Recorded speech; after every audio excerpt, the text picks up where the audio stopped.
Okay, today we're here with author Emil Toth. Well, Jessica, I feel that all of my books have an interesting storyline and strong heroic characters. They face chaos in dramatic and inspiring ways while being philosophical and spiritual in their nature. So what prompted you to write these novels? Well, I felt I needed to help people see how love provides us with a different way to handle people and situations. And coming from a position of love rewards us in everything we do. And everything I've written about has come about because of what I've learned over the past 40 years in my own struggle to acquire some spiritual nature. And also, during that time, I helped co-found Sacred Water Spiritual Center in the year 2000. Oh, what did you do there at the center? I was the director, facilitator, and live-in caretaker at the time. Can you give us an overview of the first book on anger? I sure can, Jessica. It's all about the transforming power of spiritual experience to overcome anger and rage. Paul Sentes, my lead character, pleads with God to end his anger. He receives this recurring vision of him on a cross. He knows that it's going to be a lot of difficulties with him going up there with the press and with the neighbors and with everybody in general. But he finally capitulates and builds the cross and puts it in his front yard.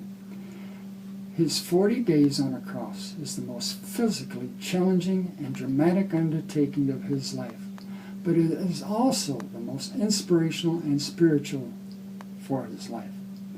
Now, there are 6 other souls who are filled with anger, and they become involved with Paul.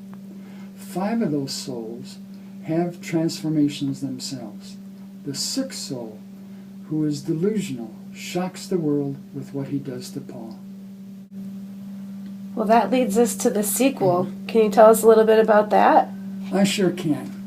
The sequel is giving us a glimpse into the lives of the 7 souls after Paul comes down from the cross. Paul now is free from anger, but he has to contend with menacing and dangerous characters that come into his life. The twist here is that his heart is filled with love, and he deals with these people from a position of love. Wow, that sounds interesting.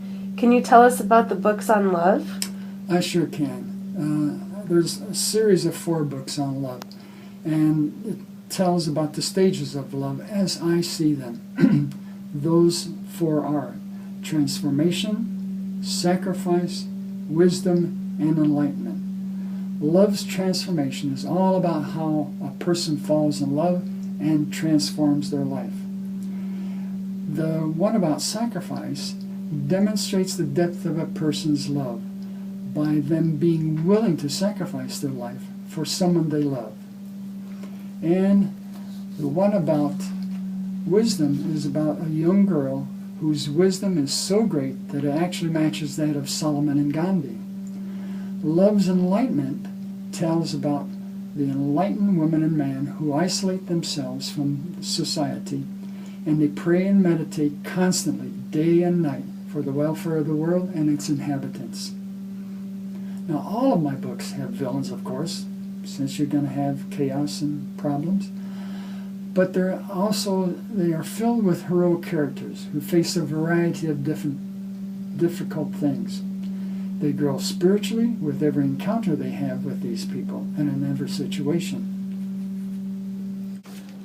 I've never come across a series of novels that deal with the stages of love. I like it.